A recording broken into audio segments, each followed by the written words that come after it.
adalah seorang perempuan yatim yang tidak memiliki siapa-siapa di dunia ini kecuali ibunya. Dia dinikahi oleh sepupunya yang sangat kejam dan zalim kepadanya. Dia diperlakukan dengan buruk oleh suaminya dan keluarganya. Mereka memperlakukan perempuan yatim itu seperti seorang pelayan yang bekerja siang malam. Meskipun begitu, perempuan yatim itu tidak pernah luput dari rasa sakit, cacian, hinaan, dan bahkan seringkali kekerasan fisik. Ketika sudah tidak sanggup lagi menghadapi penderitaan, perempuan yatim itu diam-diam pergi ke rumah ibunya dan mengadukan semua yang dialaminya. Dalam pelukan ibunya, perempuan yatim itu mendapatkan kedamaian.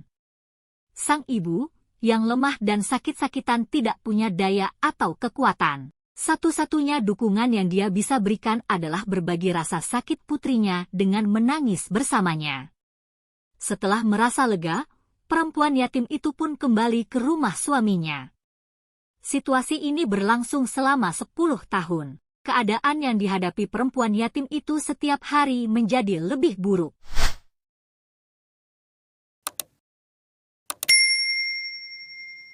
Ketika kondisi kesehatan ibunya tidak ada harapan untuk sembuh, sang anak tidak terlalu banyak mengeluhkan nasibnya.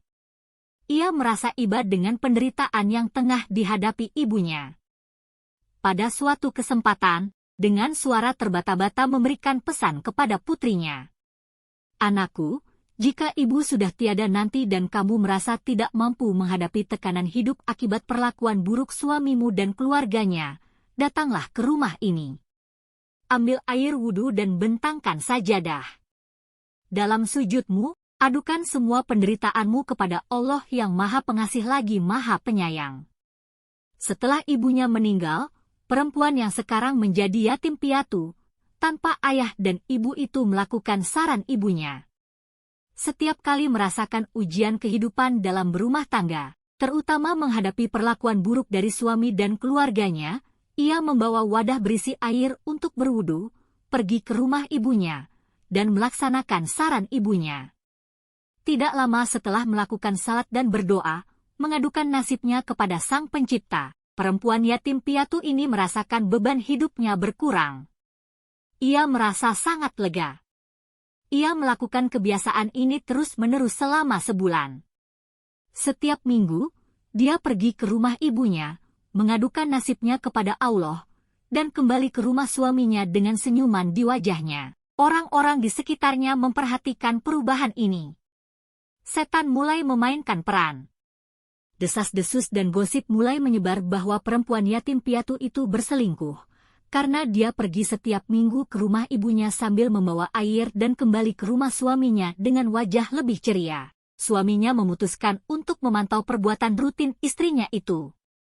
Pada suatu malam, ia membuntuti istrinya lalu bersembunyi di suatu tempat yang dapat melihat gerak-gerik istrinya tanpa diketahui. Di rumah ibu mertuanya, suami itu melihat istrinya sedang bersujud. Tiba-tiba mendengar istrinya menangis dengan suara keras. Dengan sangat jelas sang suami mendengarkan apa yang dikatakan oleh istrinya itu. Sang istri mengungkapkan semua perasaannya dan kesulitannya kepada Allah. Dia menceritakan tentang penderitaannya selama ini. Istrinya itu memohon kepada Tuhan Allah yang Maha Bijaksana agar membukakan pintu hidayah bagi diri dan suami serta keluarganya sehingga mereka tidak berlaku zalim terhadap dirinya. Sang suami mendengar istrinya meratap dengan tangisan yang memilukan. Suami yang diam-diam menyaksikan semua ini merasa terharu dan tergerak oleh apa yang dia lihat dan dengar. Dia ikut menangis dalam hati, merasa simpati dan penyesalan atas perlakuannya yang buruk selama ini.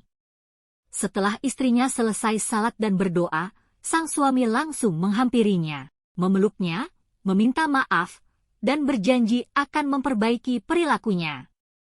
Dia memberitahu istrinya bahwa doanya telah dikabulkan. Malam itu, mereka tidak pulang ke rumah suami. Mereka tidur di rumah ibu sang istri. Dalam mimpinya, sang istri melihat seseorang yang mengatakan kepadanya, "Selama 10 tahun kamu mengadu kepada orang-orang terdekatmu dan tidak ada yang bisa membantu. Hanya dalam sebulan kamu mengadu kepada Allah, dan Dia pun mengubah keadaanmu dari satu keadaan ke keadaan yang lain yang lebih baik. Maha suci Engkau, Tuhan kami, betapa maha penyayang Engkau. Sahabat kisah. Kisah ini menekankan kekuatan doa dan hubungan dengan Allah dalam menghadapi kesulitan. Kisah ini juga menunjukkan bahwa ketika segala pintu tertutup, Allah tetaplah pembuka jalan terakhir, dan Dia maha penyayang lagi maha mendengar doa hambanya.